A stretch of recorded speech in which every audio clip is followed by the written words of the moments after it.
Hi, Caleb. Hey, Mike, how's it going? It's going pretty well. How are you doing? Doing well. I've got a nice little Sazerac here, classic drink. So I'm excited to be enjoying that on this warm evening. Always a good selection. What do you have? I am drinking a drink called A Little Bit Country. I happen to have a fresh lemon and fresh jalapeno here, and this involves some muddling of the jalapeno. So I went with that. It's not topical. I've kind of broken with that, but it's tasty. So that counts. Nice. Yeah. I think I've repeated myself now with this Sazerac. I'm pretty sure you've done the Sazerac before, but if there's any drink you can be forgiven for repeating, it's that one. All right, great. So say we all. Excellent. So, I'd like to talk about the sun today. All right.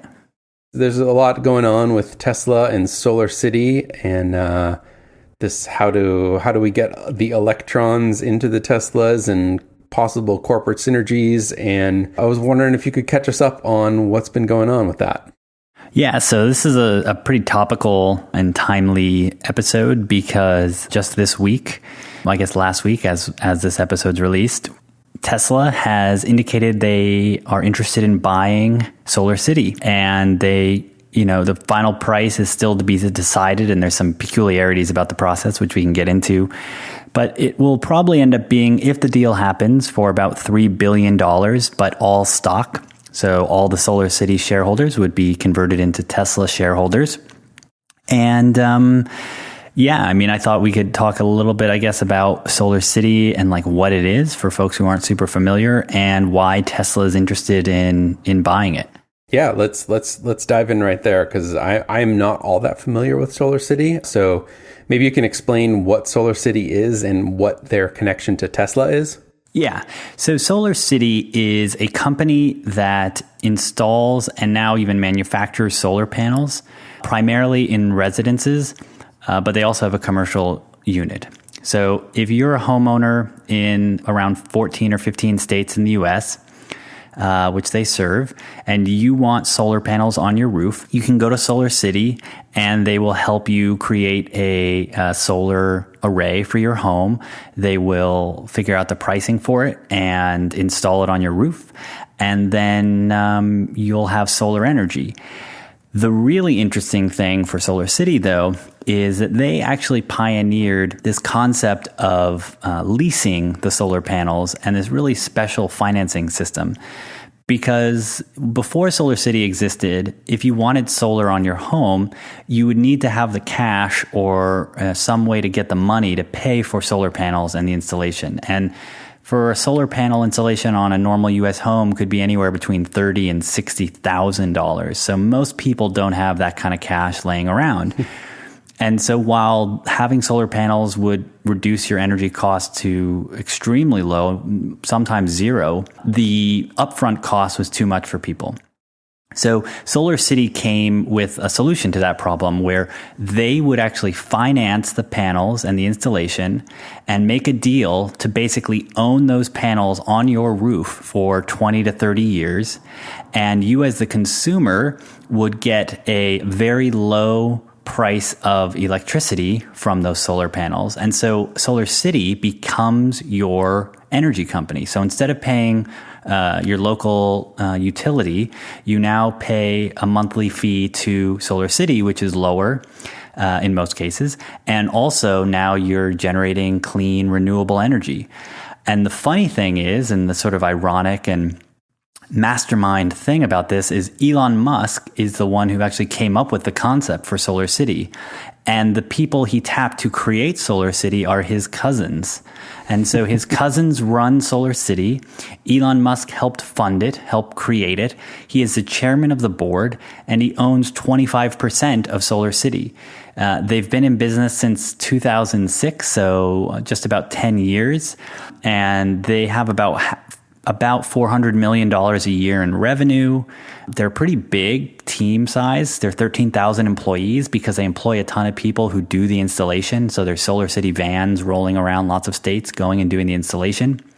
And they're the biggest installer of solar in the US at 37% of residential solar projects are SolarCity projects. So really, really large solar installer, because they were able to bring the price down to zero essentially for most people, because that upfront cost was the biggest limiting factor. So while the price of solar panels has continued to decrease over time, it still isn't anywhere near the price point that most people can afford.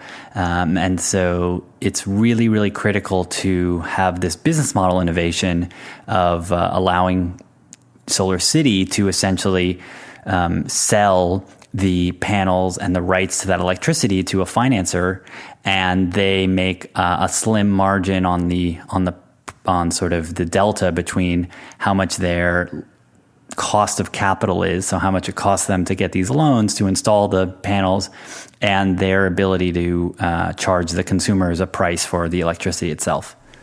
Interesting. So these are, and just to clarify, these are photovoltaic.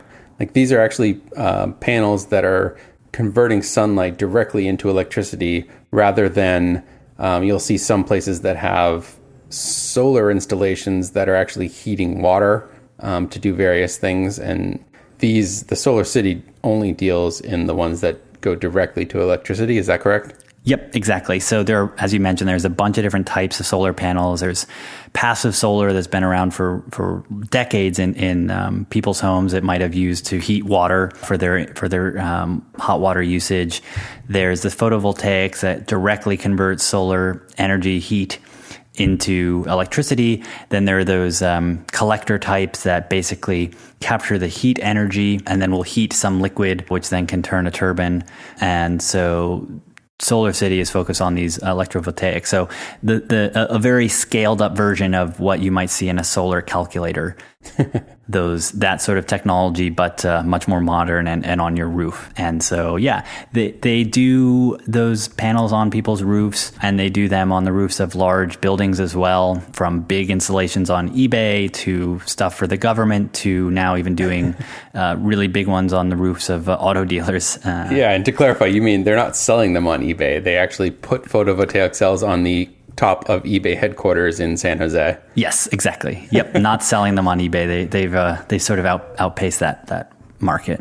And car dealers, you're talking about the British Motor Company, I think it's called, on Van Ness here in San Francisco, where they've actually outfitted the entire top of the roof with solar cells. Yeah, and what's really another funny turn of events, that is now going to be a Tesla dealership in the next year or so. So it went from being a super high-end vehicle combustion cars to now being a Tesla dealership in Van Ness, where there's other not too many car dealerships in San Francisco, and that's sort of the main area for it.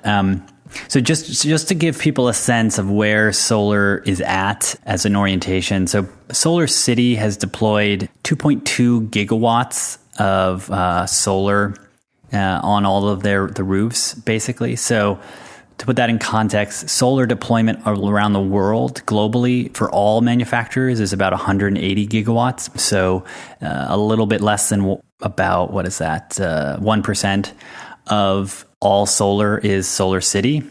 And another fun one is that 1% of all global energy is solar right now.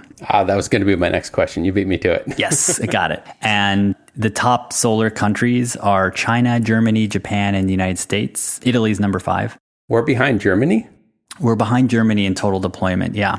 Wow, seems like we would have much more sun opportunity, I guess, if to coin a phrase, than Germany would. Yeah, what's interesting is that the sun is one component of it, right? But then what it's compared against in terms of the cost of electricity is the second component. So, in the equation of does solar make sense, total like solar fall on a particular square meter of land is really important.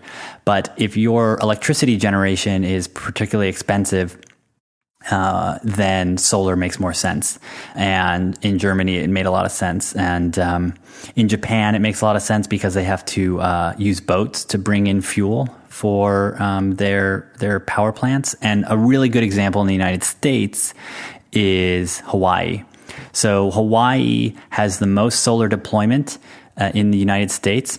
And partly because Hawaii has a lot of sun, but also because Hawaii has the highest average cost for electricity generation in the entire United States. So their cost per kilowatt hour is 37 cents for regular electricity generation, because they have to bring in all the fuel on boats. And so in that equation, solar makes a lot of sense because it's cheaper than that price. And so solar is super hugely deployed across Hawaii. And then you look at something like Louisiana, where the price of electricity is extremely low at 8 cents, and solar is very, even though it's a pretty sunny area, solar is not very highly deployed because it's very difficult to beat that price right now of 8 cents per kilowatt hour. So what does the trend line look like for solar power? Like, how is it, I'm assuming it's becoming more competitive over time. Is that right? Yeah. So solar is interesting in that, it is decreasing in price each year, and similar actually to the curve for battery density that we've been talking about a lot in Tesla's case, where electric cars didn't make sense 20 years ago. They started to make sense 10 years ago. And in only the past few years is it really starting to be economical for more people to buy electric cars. Solar panels have had a similar exponential decrease in cost, and therefore exponential increase in deployments.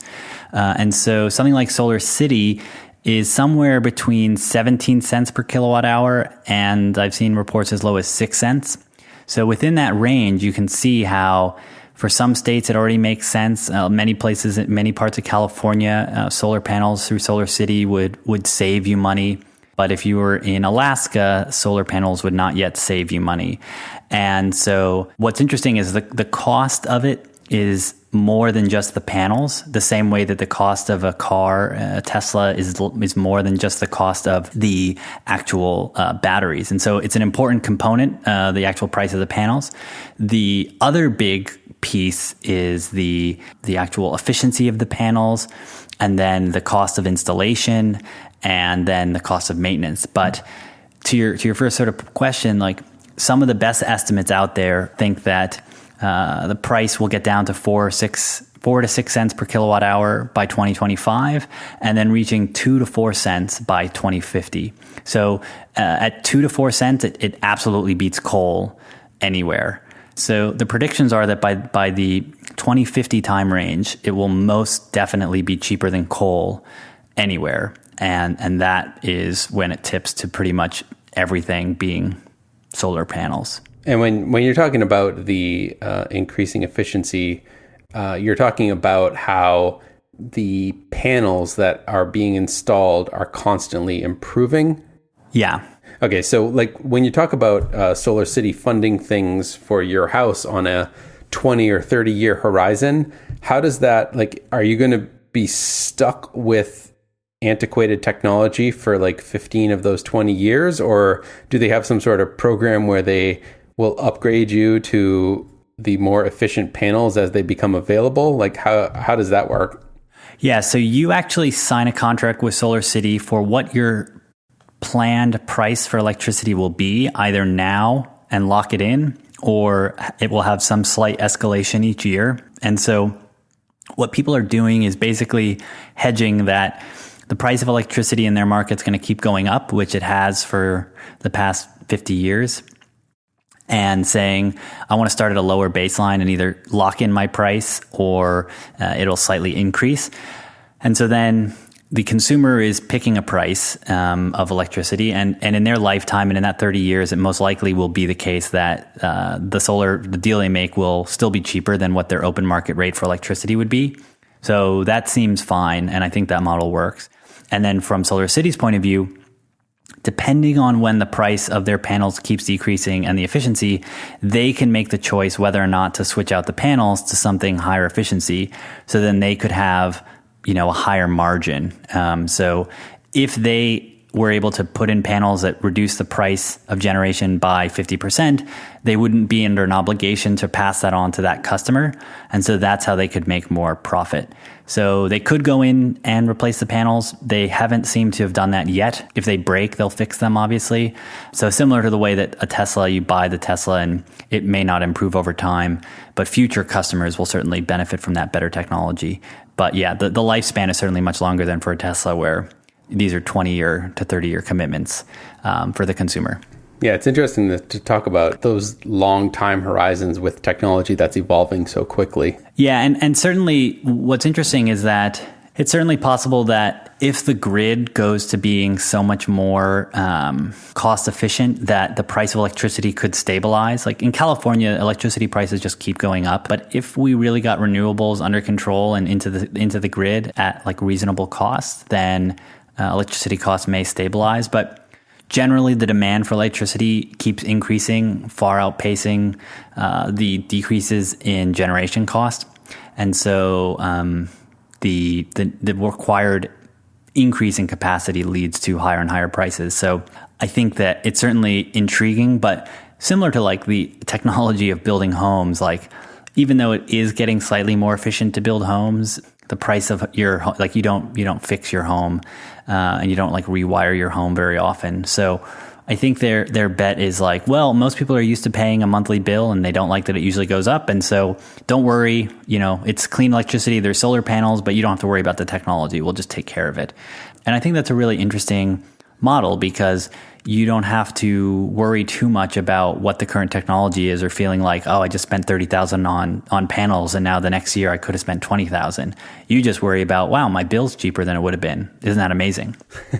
Yeah. And so how do they deal with, one of the problems with paying just your electric utility is that the power costs are variable. Like during the middle of the day when everyone is trying to run their air conditioners and all their equipment, electricity costs a lot more than it does in the middle of the night, which is part of the logic behind charging an electric car at night because it's cheaper. But how does having solar panels through SolarCity, does that smooth that out where you're paying the same rate for your electricity and you're not at the whim of demand outside of your home? Yeah, so they have different systems where they will sometimes not be able to meet your full energy needs. So your roof might not be large enough to accommodate your electricity usage. So if you have a tall house, for instance, and not much sun-facing roofage, then you may only be able to reduce, pay for your electricity for like 50% or something with solar. Or if you have too many of those skylights installed. Yeah, exactly. Too many skylights. There's lots of reasons why your home may not have enough surface area for solar panels. All skylights and chimneys. Yeah, skylights, chimneys, and a really high latitude would be bad. And so you will get a fixed price for the electricity that's coming from the SolarCity panels, and then you would still be subject to those rate changes. But one of the interesting bits is that in some states, you can actually sell the electricity you don't use during the day from your solar panels back to the grid, and it's called net metering.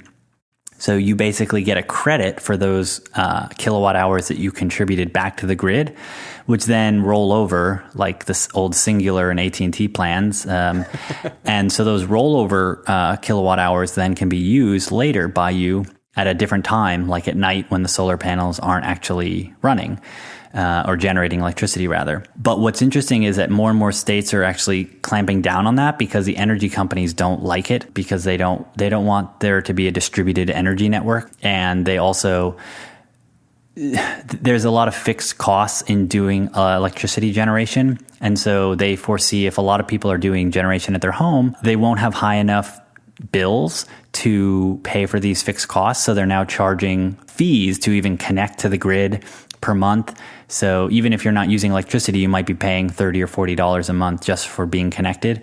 And so that's why Tesla is really interested to jump ahead a bit, that a lot of SolarCity installations are now using the Powerwall, which is a battery pack, to charge the battery in your home so that you could be fully off grid and actually use that solar energy at night when the sun isn't shining.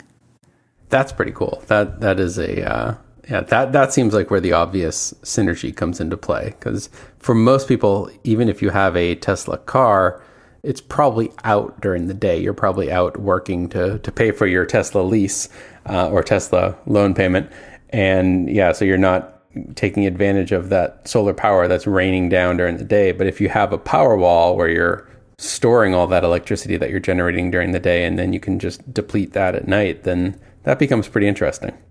Yeah, I mean, and so getting into why Tesla wants to buy SolarCity, we'll go through the reasons like Tesla has said they want it, and then they had a conference call where Elon Musk really went into detail about it. So some of the top level things are Tesla says, like, we want to be a vertically integrated energy company. So basically thinking about, okay, we have the car, which needs renewable energy to run well and really fulfill its mission. They've already started doing the battery packs for the home and commercial. But where are those electrons that are going into the batteries going to come from? And, you know, they've sort of said, well, they're coming from the grid, and the grid is as clean as your grid is. So if they really want to be fulfilling their mission of advancing sustainable transport, the sustainable part of that has to be, where do these electrons come from? And Elon Musk has said over and over he believes that solar power is sort of going to be the predominant energy generation source for the planet.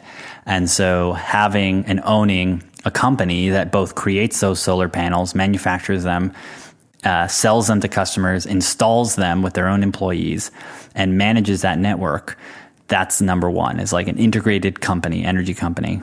The other is expanding the market. I mean, selling cars is a huge market, but now also getting into the energy market, the biggest market in the world. That's pretty amazing. And so they see that as, you know, our total addressable market now is huge. And so that's another one. And then the other real big reason is that as they've been doing the power walls and other battery systems, they've realized they really want to control the entire experience, and integrating with third-party solar panel systems has been really difficult. And so they want that to be one cohesive Apple-style experience where you have the Tesla car, and then you have the Tesla battery and the Tesla solar panels, and you're living the Tesla energy lifestyle. And it just works.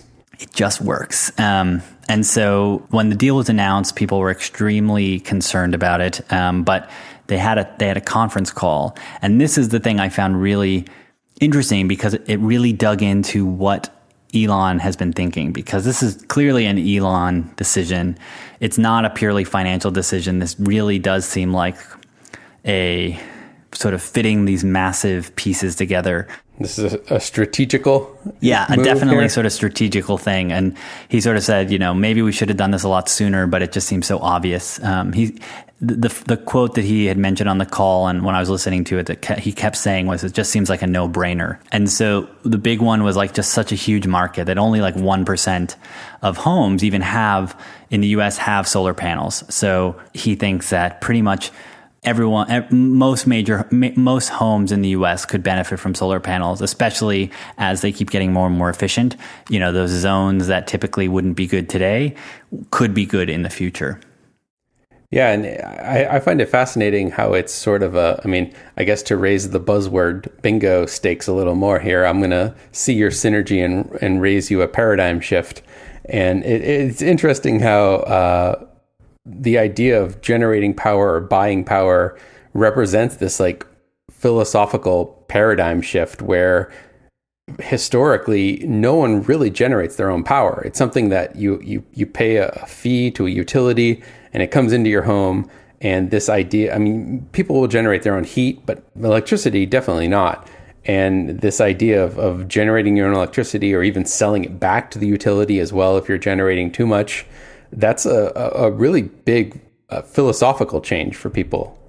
Yeah, absolutely. I mean, you know, we used to generate our own electricity, and businesses did with the invention of the water wheel. Right. Yeah. You know, so many people orienting their homes and businesses around rivers, when electricity generation was something you did on your own property before the grid was invented. Or when Kimmy Schmidt is in the bunker turning the crank. Yeah, turning the crank, riding the bicycles. And so the prospect of building building, all these little combustion engine generators in people's homes didn't ever really make sense. But clean solar panels that use the same space that the roof is using, that isn't really very much usable space anyways, is really a big shift, and something that, if it's cheaper, more people will just do it. I mean, the path to having sustainable energy is not forcing it down people's throats, but making it cheaper than the alternatives. And what's really interesting is that the cost curve there is getting cheaper and cheaper. And so it does seem very plausible and likely that solar panels will be cheaper than almost every other point of manufacturing of electricity. And so, there's new rules in San Francisco where new homes and buildings have to have solar panels, and more states and more countries are demanding that new construction have solar panels. And even if it can't accommodate all the electricity usage, it's really how solar panels will start being generated and sort of propagated. Yeah, I mean, it'll be really interesting to see as they get less and less expensive and easier to install, that they almost take over what we use shingles for now, especially where you see people now painting their roofs white and using white shingles instead of the more traditional black shingles that you see, because the white reflects the energy, and you're actually like trying to get rid of this free energy that's coming into your house because it's making your house too hot. Yeah, and what's interesting, you bring up a great point, is one of the things that Elon really harped on, like one of the things I wasn't anticipating when I went into the conference call, was how much he was harping on. He thinks that the next generation of solar panels that SolarCity is working on, which he's privy to because he's the chairman, but he wouldn't describe the specifics because it's not public yet, is he believes very strongly that the next generation will make people's roofs look better, that the aesthetics of solar panels currently are really crappy in his mind, and they're an eyesore on a lot of people's homes, and that he thinks that people will want to have solar panels on their roof aesthetically based on these new designs that they're working on, and that it will increase people's home value just because it makes their home look better.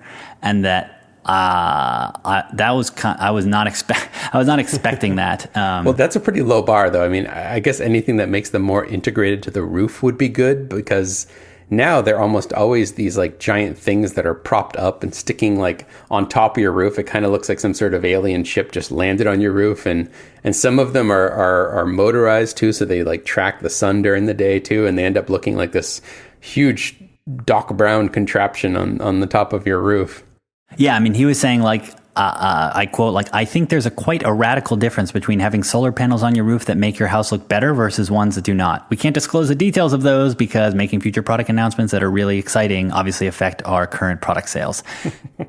I'm really curious now to see what that looks like, because Tesla did some interesting stuff with those home battery packs. If you look at what those home battery packs used to look like, and then you look at the Powerwall, it's a totally different, like one looked like a refrigerator and one looks like a spaceship style, thing mounted to your wall that's super smooth and curvaceous. So I think it looks like one of those tool things that you put on top of your car for luggage and skis, but like mounted to your wall. Yeah, exactly. So one of the other big ones was that he was hitting on was the technology integration.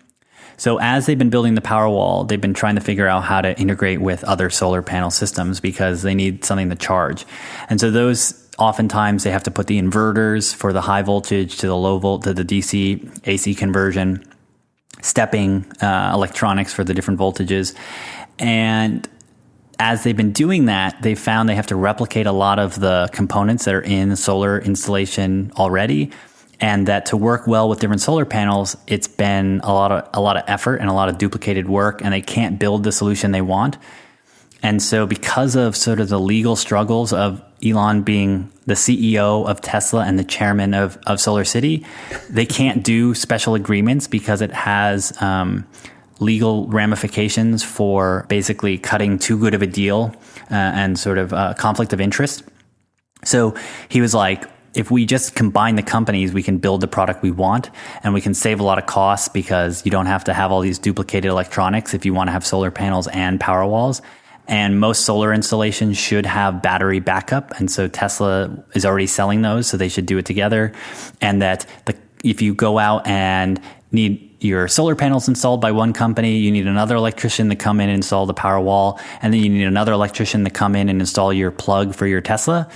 Now you can have one visit, get your solar panels installed, the battery pack installed, and the new plug installed for your Tesla, all in one stop, all with one point of contact. So also from a customer experience point of view and customer support, they now will have the ability to service all these customers. And, oh, by the way, all those great Tesla stores they have around the country now and across the world will now be able to sell these $35,000 solar panel installations. So they'll sell you the $35,000 Model 3 and then also sell you a $35,000 model, Tesla solar installation. The Model 3 Sun Kit. Yeah, the Sun Kit. And so with the same salesperson and the same square footage, they'll be able to double potentially their sales per square foot, which brings the cost of sales, which is one of the really big problems and why SolarCity is not profitable right now, is the cost of sales. So he really feels like the cost of sales coming down is going to be a benefit to both companies. And so those were some of the big things that stuck out on the call, was just like why he thinks it's such a no-brainer is that from a product point of view, it makes a lot of sense that the market is gigantic, that Tesla should have a contribution here. They've already been converging and they just need to be able to be the same company. But the market didn't seem to agree. Yeah. So yeah, maybe you can dig in a little bit here as to like kind of just give us a brief summary as to like where do things stand now that you've sort of laid the foundation and explained all the backstory here. Like what's the current state of things as we're recording this? Yeah, so the Tesla stock went down 10% after the announcement, and it's still down still down quite a bit from the announcement. SolarCity shares shot up, which would be expected because they offered a premium. But there have been certainly a lot more articles about how it's a terrible idea from Wall Street analysts and the general media than it being a good idea. And so most people are not on board with it in the public. One of the challenges is that even though Tesla and Elon Musk and the current owners of SolarCity own so many shares, they're recusing themselves because of conflict of interest. So they're not going to vote on the deal. And there's so much conflict of interest that only like two or three people on the SolarCity board are even going to vote on this. This is to decide whether or not to allow the purchase to go through or the merger. Exactly. Yeah. So usually these deals don't even get announced until they've been approved by both board of directors. Yeah. But because Elon owns these shares and some special securities and Security Exchange Commission rules, Elon had to announce that he was possibly going to have selling this many shares. And as a result, they had to announce in advance that they wanted to buy SolarCity. And so it's going to be a little bit messier and longer process. But the big thing comes down to Wall Street analysts were harping him on the call about it being such a short, that SolarCity is not profitable. It's burning cash. Tesla is not profitable. So why would you bring two unprofitable companies together, adding 12,000 employees to your employee base? And you should be focusing all of your energy on the Model 3. What are you doing wanting to bring in SolarCity and this crazy amount of new complexity to this business when it's already in question whether or not you can deliver the Model 3. So stock analysts were not happy. They weren't happy with the amount of information they shared because they didn't tell them how much return on investment they'd see in the short term. And Elon just seemed quite perturbed on the call that people didn't get it. So it's not clear what's going to happen. Some analysts are saying they're pegging it at a 20 to 30% chance that it goes through. So this is certainly not a go through, but apparently some of the largest shareholders of Tesla who are voting on it, not the people who shorted the stock, but the people who actually own it, do seem to think it's a good idea. So, and SolarCity is a public company too, you were mentioning, right? So is there any sort of shareholder consensus on their end? So the board has to approve it first, and then the shareholders of both companies will have to vote on it. So yeah, there's going to be some more voting. So it'll probably be a few months before we even know what happens. From the point people listen to this, it will still be a few months. Obviously, there'll be a little bit more information when and if SolarCity board approves the takeover, and then those shareholders will vote on whether or not to do it. All right. So it sounds like this was our SolarCity Tesla primer here, and we will follow up later when we find out what actually happens. Yeah, I think in closing, as I've been doing more research on it, I hadn't followed SolarCity too closely. I do think it's a really good idea. I think that the short-term implications for the return on investment might not be there. I don't think SolarCity has already said that they'll be break even in a few quarters. And so from Tesla's point of view, it won't be sucking cash out of the business. So if anything, it's just neutral. And I do believe the argument that it will reduce the technical complexity of the solution, that the SolarCity is now manufacturing their own solar panels as well, and they have their own factory that will produce a gigawatt of energy with solar panels. Too bad the name Gigafactory is already taken. I think they'll just have different gigafactories producing different things. But yeah, like the expertise in manufacturing that Tesla is pursuing clearly would be widely applicable to solar panels. The core benefits and values of the company are extremely similar. The technical prowess of Tesla coming together with SolarCity's distribution center and distribution model makes a lot of sense. Most Teslas are financed and will be financed in the future. And SolarCity has really great relationships with a lot of banks for financing. Having one payment for your car and energy seems really intriguing, and the market is just massive. And so if Tesla can accelerate more people having solar panels because they're also interested in the brand of Tesla in general, going into these stores with lots of foot traffic, I think it will turn out to be a great deal if it works out.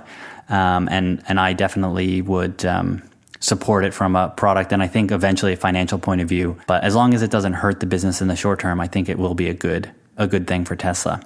So not to dive back into the question here, but as you were saying that, it made me wonder, especially as they're rolling out this more mass market Model 3, how does it seems like the number of people that would buy a $35,000 car would be much greater than the number of people that would buy a $35,000 car and also want to do a major modification to a home and happen to own a home too. Like, so this removes anyone who's like renting apartments and buying a Model 3. It's like, is that a large enough market to make it worthwhile?